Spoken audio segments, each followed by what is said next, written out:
South, the Pinewood High School Incident. Chapter 6. When I think of feeding my family, I can think of no other brand than Southern Cuts.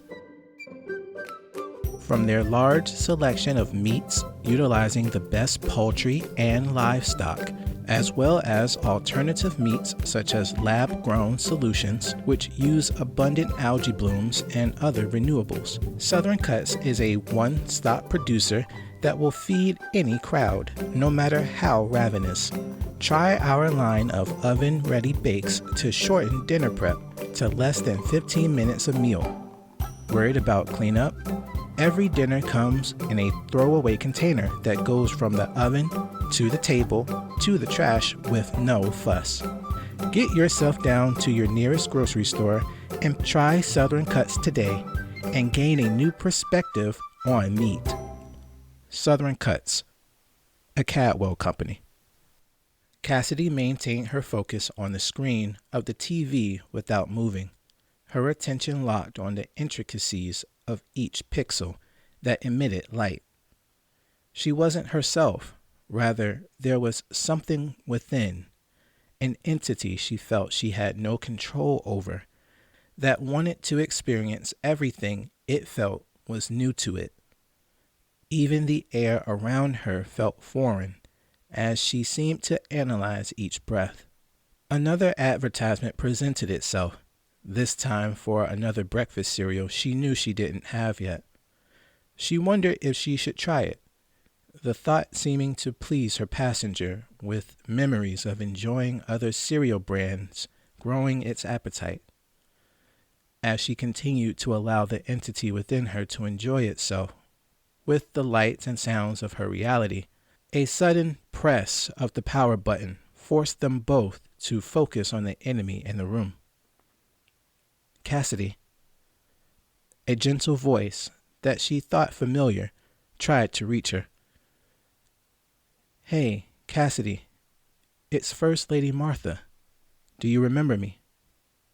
It was a woman, her brown skin radiating a warmth that seemed like something she had forgotten long ago.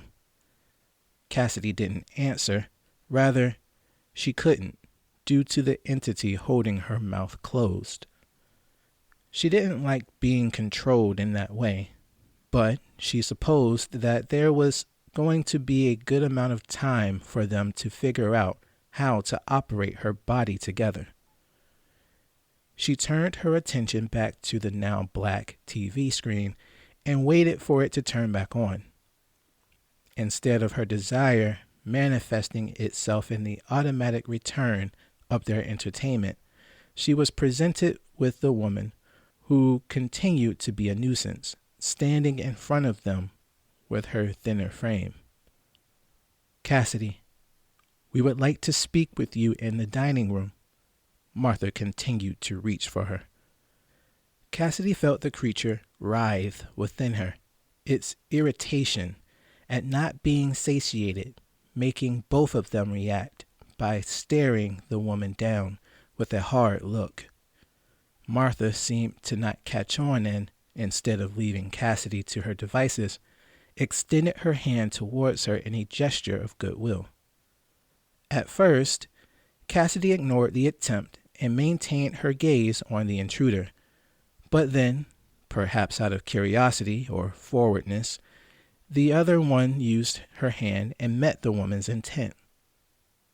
She was led through the house towards the front, where the dining room was, entering the space where her mother, Arthur, and another person that made her cringe, sat at the rectangle dining table. Cassidy's consciousness was in an odd state, her attention being split between the noise of the gathered members and the constant caressing of her new inhabitant. She knew what they wanted to talk to her about, but she didn't know if she would be able to keep what was in her at bay for that long. It had wanted to lash out at her mom earlier that day, but she managed to avoid anything drastic by distracting it with the TV. As she took her seat in the room She touched the spot where she was possessed. Whatever the entity was could easily overpower her will at any moment. Cassidy, a familiar voice snatched her from the other side of her abyss. The woman that took her from in front of the TV was now sat across from her, something within her shining like a bright beacon and irritating Cassidy's rider. Her mother and Arthur maintained themselves beside Cassidy while speaking to the other guest, beside Martha, that she didn't recognize at first. Beside the bright woman was an even brighter man. The posture he maintained at his seat reminded her of her father. Cassidy, it's been quite a while since I saw you. The man of God's voice was as she remembered. You're looking more like your mother than ever. Why are they here? Cassidy shot a look at Sandra. I called them, Arthur said unapologetically. Ever since we lost Dad, things haven't been right with us. I thought that maybe we could talk and...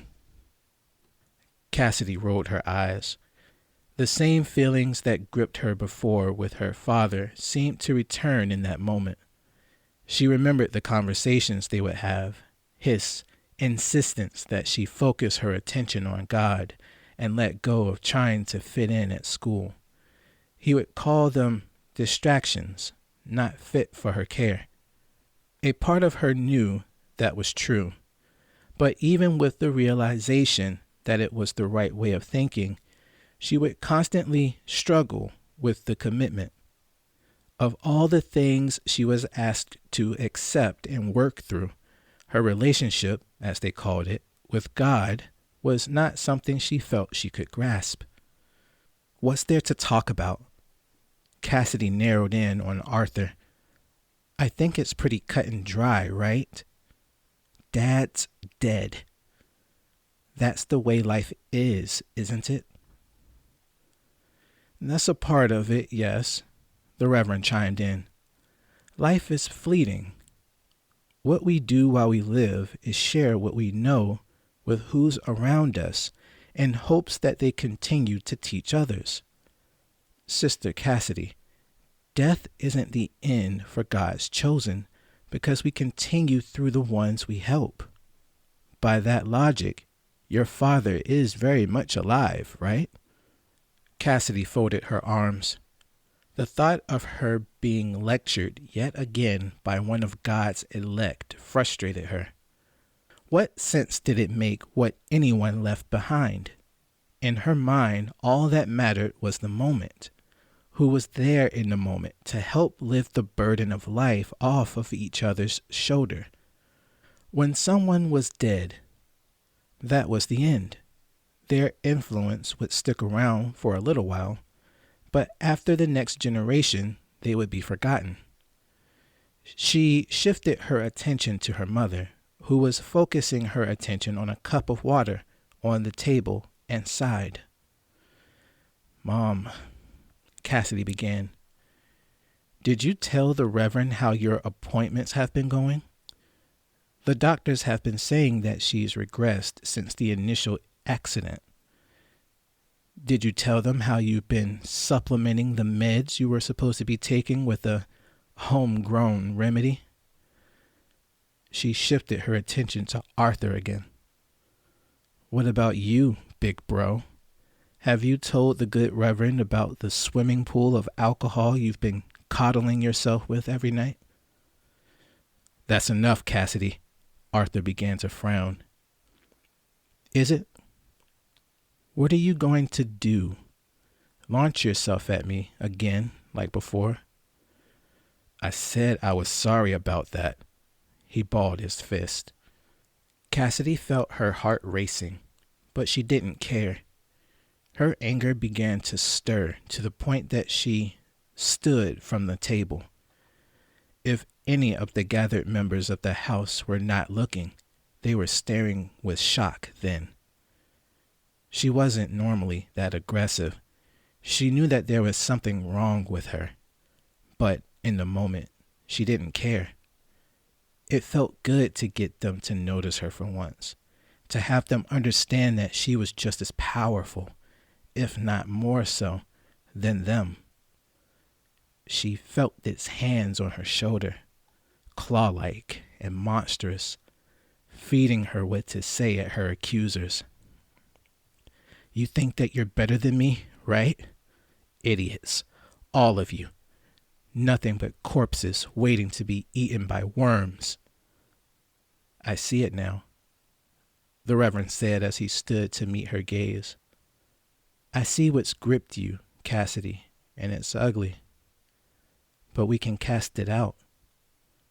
In the name of, don't you dare! It spoke for her. Sandra leapt to her feet and backed away from the creature.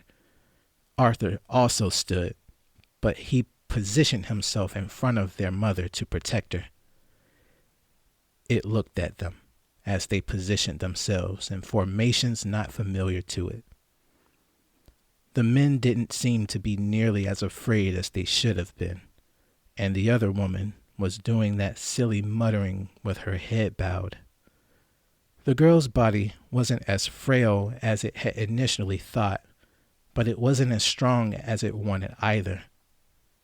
It's exhausting to hear you go on about life and death as though you've experienced both. You want to talk about God, salvation through Jesus?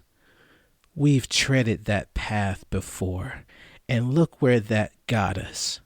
Here, in a house that has no warmth left, where its inhabitants are trapped in their own versions of hell, doing their best to drown the pain by any means. It was death that brought ruin to this house, and it will be death that will restore its peace. It watched them intently, how they were dancing around in vain to cast it out. It saw the brother whisper something to the mother before she ran up the stairs. It saw how the Reverend, as he was called, was trying to take steps toward it with a silver trinket in his hands. The Martha woman from before held clenched hands to her head, muttering that silly nonsense to her God. It took a step and felt the pull. The girl was trying to regain control despite the immense pain she was subjected to. Please. A faint whisper reached it from within. No. It amused itself by forcing a disgusting smile across her face. As the entity continued to use her body for its amusement, it walked along the length of the dining table towards the front door. By this time, Arthur was positioned in front of it with his arms extended, a stance to indicate that he was not going to let it leave with his sister's body. Within a split second, it had launched itself at him with as much might as it could muster from the girl's body. The meager frame of the girl was surprisingly durable for how different the two combatants were.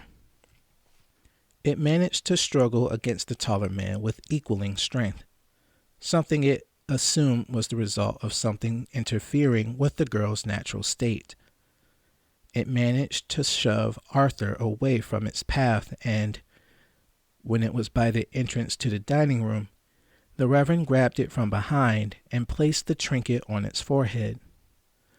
By the power of God, we cast you out, demon, Reverend Jacobs commanded. Demon? It raised an eyebrow. Is that what I am? Reverend Jacobs didn't have time to react before the creature freed itself from his grip. By that time, Arthur had regained his footing and approached it, stopping short by a foot. He held out his hands to his side in an attempt to seem innocent of plot, but it knew better. After filing through Cassidy's memories, it knew just how deceptive Arthur could be. It faced him and waited for him to make a move. Let my sister go. Arthur's face was fixed in determination. Didn't you know, brother? It toyed with him. I am your sister. This is what your sister has become. A monster. A freak. This is who I really am.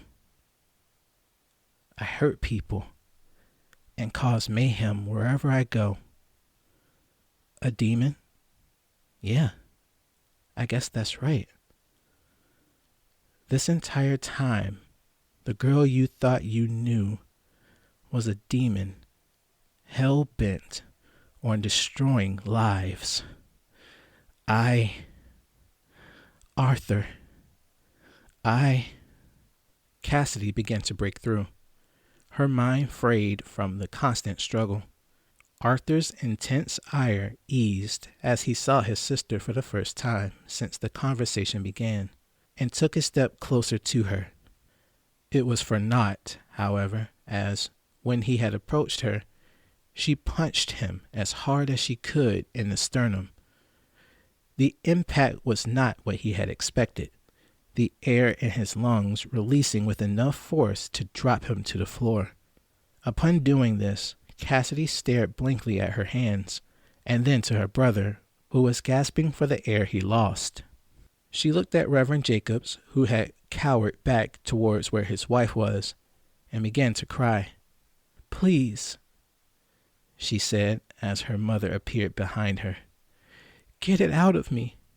With a sudden jab, Sandra had injected her with what she was sure to be the sedative the older woman was prescribed by her doctor for her outbursts. It felt cold as it entered her body, a sudden rush of fluid that seemed to cool her overstressed blood vessels. It didn't take long for her to begin feeling the strong medication's effects, and not soon after Sandra had made her way to Arthur's side, Cassidy fell to her knees. Reverend Jacobs, feeling more confident in approaching her, began taking steps toward her. Before she fell into unconsciousness, she could hear them talking, but she couldn't really focus. Something about exercising. That's a dumb thing to talk about right now, she said as she drifted off into sleep. Who would go exercising after all of this? Cassidy awoke a little later in her room, her head spinning from the after effects of the sedative. It was still daylight outside, which she took as an indication that the worst of her encounter with the visiting clergy was yet to be over. She rolled herself out of her bed and sat on the edge, her mind trapped on the previous encounter she had with the family. Maybe it was the medication, or perhaps the cross Reverend Jacobs held to her forehead that had done something, but she didn't feel the demon inside of her anymore. It was as if it had completely disappeared. Just as she was regaining her composure, her door opened to reveal the First Lady. Hello, Cassidy. Martha's lowered voice managed to reach her. Can I come in? Cassidy didn't say anything, not because she didn't want to, but because she didn't know what words she could say that would make the woman go away. She managed to grunt something, but it wasn't enough as, soon after, Martha entered the room and sat adjacent to her. The woman didn't say anything at first, her attention seemingly focused on the room itself, but after a few seconds of silence, she managed to direct her attention on the distant teen. Cassidy. Please. Cassidy cut her off. I don't want to fight anymore. I'm tired. Leave me alone. Then stop fighting what you know to be true. Martha inched closer to her. That little display you put on downstairs was confirmation enough that you are in need. I get that the last year has been hard on all of you, but you can't do it yourselves, especially you. You're trying to hold this family together on your own, and for what? So that you can get the glory? Cassidy squinted at the conviction. Words that she had heard in sermons past managed to find their way to her as the woman continued to speak. She knew that she was doing her best to keep things from changing, but she was failing. Her thoughts went to her father and how he was willing to do so much for them, even willing to deal with her issues until his final moments. She thought about how Amber had been there for her, despite her arrogance, and the company she had during the last year. All of the aid she had received was given to her without her asking for it, and she felt lost as to why that was. "I didn't ask for it," Cassidy muttered. "I didn't want to be helped." "Why?" Martha leaned in. "Why would you choose to suffer on your own like that, sweetheart? How would that glorify God and produce fruit?" "I felt like..." Cassidy turned and faced Martha, her face red from tears. "I felt like I deserved it." Martha stopped with the pretenses and made her way over to Cassidy to embrace her. Cassidy didn't hold back anymore and gave all of her pain to the woman of God. They remained that way for another few moments until Cassidy was spent, the two ending the session by sitting on the side of the bed that faced the door. Cassidy maintained a gaze on the floor while Martha kept a watchful eye on her, both of them wondering how to continue on with the conversation. Martha was about to say something else, but Cassidy stopped her. "I did something wrong," she began. "I hurt my best friend and joined a witch coven." "Oh." Martha was taken aback. "How did you hurt Amber?" Cassidy explained. "I didn't know what happened, but I felt it. It was like I wasn't in control of myself, like I was being controlled by something. A noise or signal, maybe. You saw it for yourself down there. Every time I get triggered, it's as if I'm a video game character and someone else has the remote." Martha repositioned herself on Cassidy's bed before continuing the conversation. Cassidy assumed that she sounded like her medicine wasn't helping, but what she had done in such a short amount of time was sure to testify against her anyway. Besides, she felt as though she needed to say something.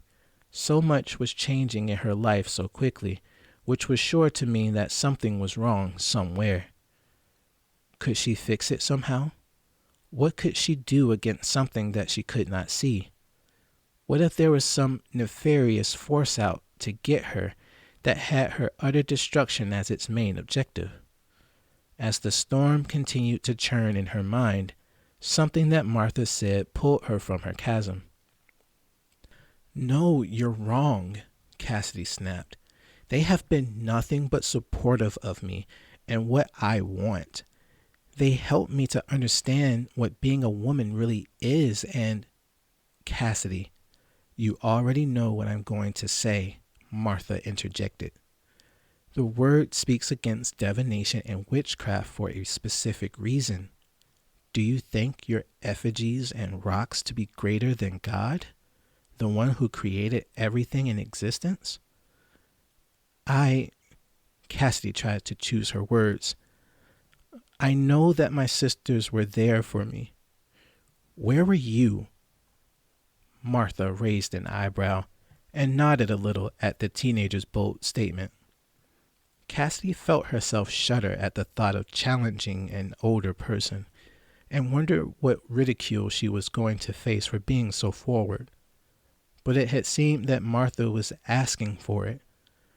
The slight pause in their conversation had started to make Cassidy cringe at her words, but before she was allowed to spiral, Martha regained herself and cast a slight grin that confused her. "We've been calling for months, Cassidy." The house was silent as Cassidy and Martha made themselves down the stairs. Cassidy didn't know how she should proceed with the inevitable conversation, but she was sure that the answer lay in confronting the issue head on. As the two re-entered the dining room, they were met with a standing ovation. Excluding Arthur, who was still clutching his chest, Reverend Jacobs and Sandra both approached her to check her vitals. Sandra made Cassidy apologize for striking Arthur, and she did so without looking at him, her face aimed at the hardwood floor. She could sense that he was more upset than he was leading on, and decided to avoid engaging him further. She had made her way over to the seat she was in previously and sat patiently for the others to reconvene. "That's why you have to free yourself by rebuking that demon and turning back to God," the Reverend projected, after a stint of Bible verses. "That talk will have to wait, Reverend," Sandra surprised Cassidy. "Take your time, baby. Do you know who I am?" "I didn't lose my memory, Mom," Cassidy said without enthusiasm. She didn't feel it at first, but when she was asked the question, Cassidy noticed that her face was making a menacing scowl. Upon realizing this, she quickly corrected herself and remained motionless in her chair as the others talked. Martha went on about their talk upstairs, and then asked her brother and mother about their interactions with her previously. The First Lady even chewed out Arthur for his self-destructive nature, something that shocked Cassidy as well.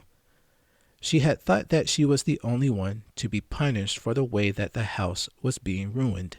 However, with Martha's support, the truth was revealed with words she felt she would never have been able to articulate. "I feel as though the issue here is that all three of you have allowed the enemy to infect your lives to some degree," Martha identified. "Look at how violent and inward you've become, Arthur. I know that life is tough, but that doesn't give you the excuse to throw your empathy to the ground. It also doesn't give you the right to throw your weight around, in all sense of the word. Sandra, your kind heart has helped the church in the past in ways that would border zealotry. But that's the issue as well. You've left no space to adapt to the new reality your family faces." "That's right, Sister Sandra," Reverend Jacobs interjected, as if not wanting to be left out of the conversation. "We have to be well-rounded in our approach to life, even as believers. There has to be an understanding that your home and those within have to be taken care of first before you tackle anything else." "But that's not the whole picture, Reverend," Arthur chimed in as well. "We're stuck with the shadow of the past lingering over us. All of the things that we were, our entire identities, have been twisted by that accident. I remember when we would get ready for service on Sundays, how we would pray and then laugh and eat together.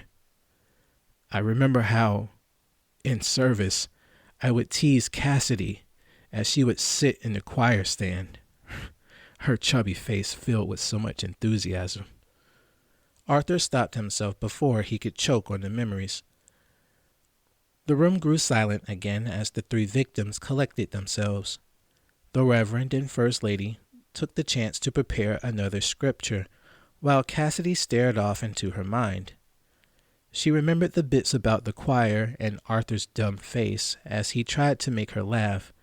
She remembered the Sunday morning breakfasts and the prayers that helped her forget the troubles at school sometimes. She remembered how her mother would cling to her father every chance that she got, her tight embraces seeming to not bother him in the slightest. As she thought more on the things that were missing, she felt the all too familiar ache in her chest. "I think that we're all in agreement to what the core issue is." The Reverend folded his arms. "We need to return to our first love. We need to fall to our knees and pray to God for forgiveness of our sins. to understand that once we ask for that forgiveness, that we turn away from the foolishness of the world and obey what the word says. I agree. Martha nodded along with her husband's insight. As long as you three continue to ignore God's calling on your lives, the more pain you'll face in the long run. As you were shown in the worst way possible, our lives are fleeting. That doesn't mean that we're to give up and cast our lots with undesirables. We have to accept that death is an inevitable part of our lives and allow the word to guide us through it. Only then will we have an easier time coping with the harshness of sudden loss. For the first time since the accident, Cassidy felt herself agreeing with someone that wasn't Amber or the witch coven. It wasn't that her life was tied to her father in the manner she was thinking. Rather, her life was her own. She had the opportunity to make choices independent of whatever influence anyone tried to impose on her. Even her relationship with God was a choice she was, at one time, sure was a consequence of her father's influence. What did it mean to be a believer in God, the resurrection and rebirth of Jesus? What did that have to do with her relationship with her family and the ones that called her friend? It was enough to cause her head to spin, but she began to feel a sense of acceptance to the aid that the two clergy members were administering. Cassidy began abruptly. I didn't mean to do it, Mom. I didn't mean to cut myself. I was hurting and Dad wouldn't let up. I wanted him to stop trying to fix me like one of his housing projects. It was so easy for him to explain away all the problems of life, my school issues and the Bible lessons. It was all too much for me at that time. I called him while he was at work. I told him that I was going to kill myself. And he tried. He tried to stop me. I wasn't going to do it for real, I think. But he tried to reach me in time. It was my fault, Mom. I'm so sorry. It was my fault. Cassidy felt something move in her. A sudden shift. Like a clawed hand moving itself away from her heart. Sandra leapt up from her seat and rushed to her daughter's side, embracing her with the same tight hug she was sure was given to her dad previously. Sandra was quick to tell her how wrong she was, that what had happened to them was not because of her. She couldn't stop herself from apologizing for not being in the right mindset to help her daughter. She begged for her to forgive her for letting things get to that point and for letting her depression trap her in a stupor. Even Arthur, who was at first watching from his seat, got up and embraced the two women, the three of them finally mourning the loss of the man who held them together. I think that we're about ready for the next part of the plan.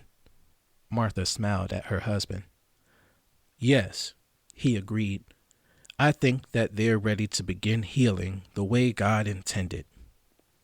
Reverend Jacobs and his wife stood from their seats and approached the family as they maintained their teary-eyed hold on each other.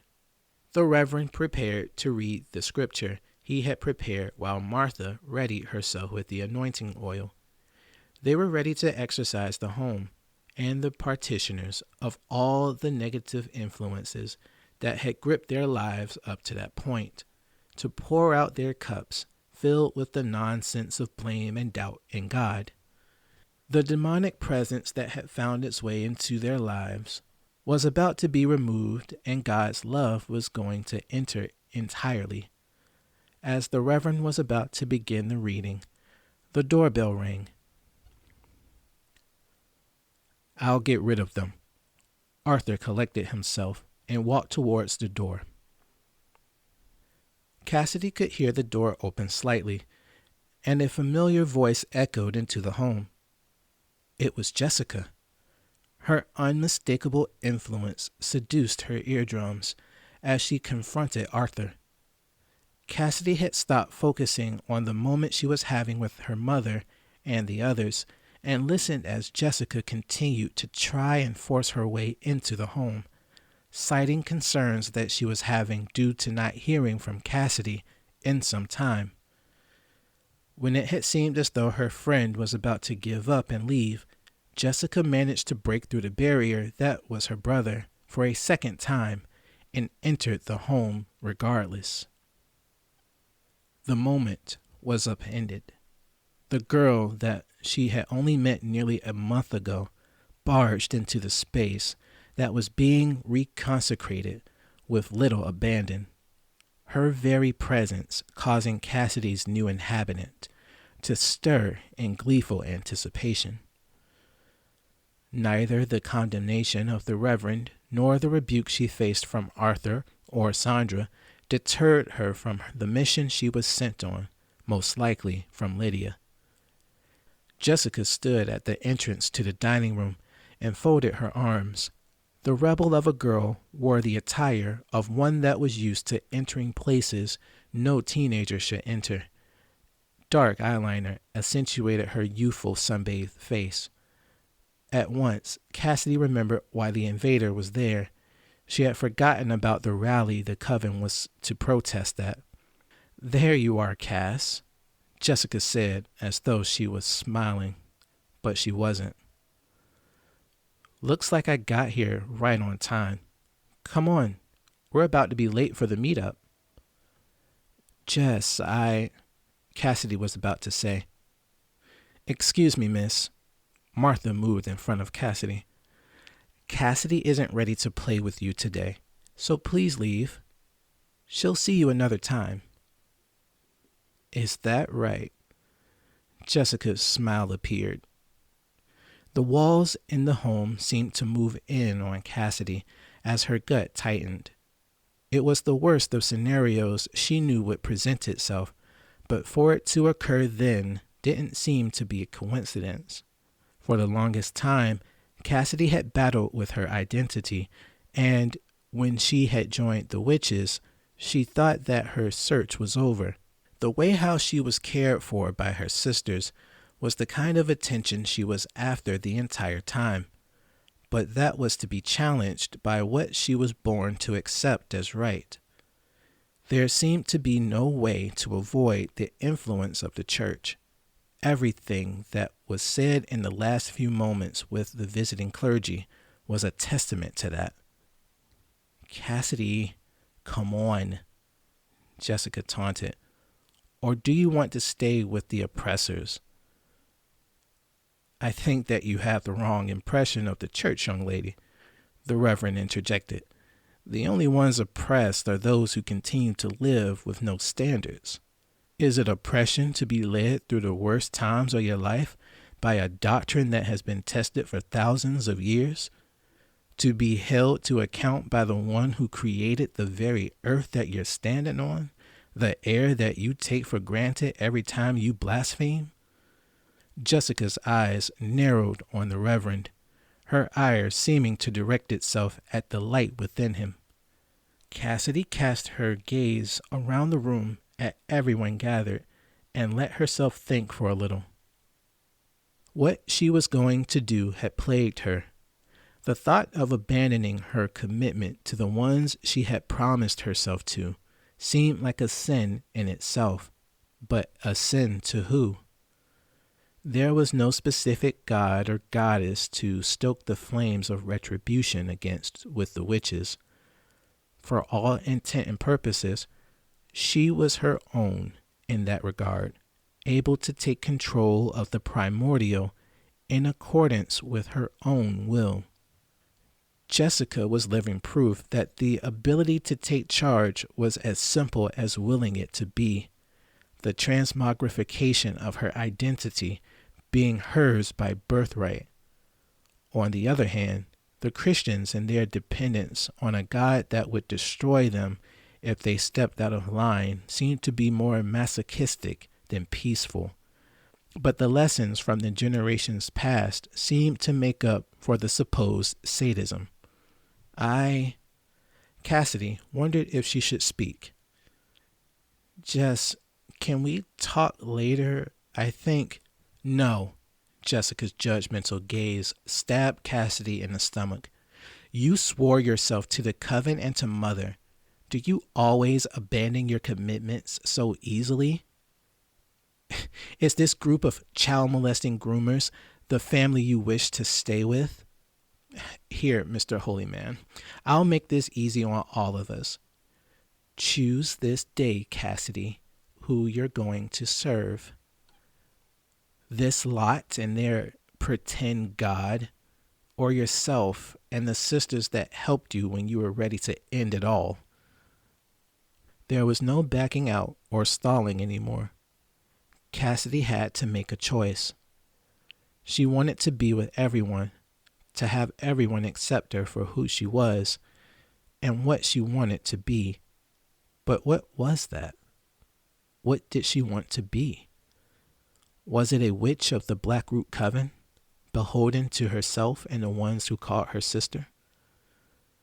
Was it a Christian given to the one and true God of creation itself?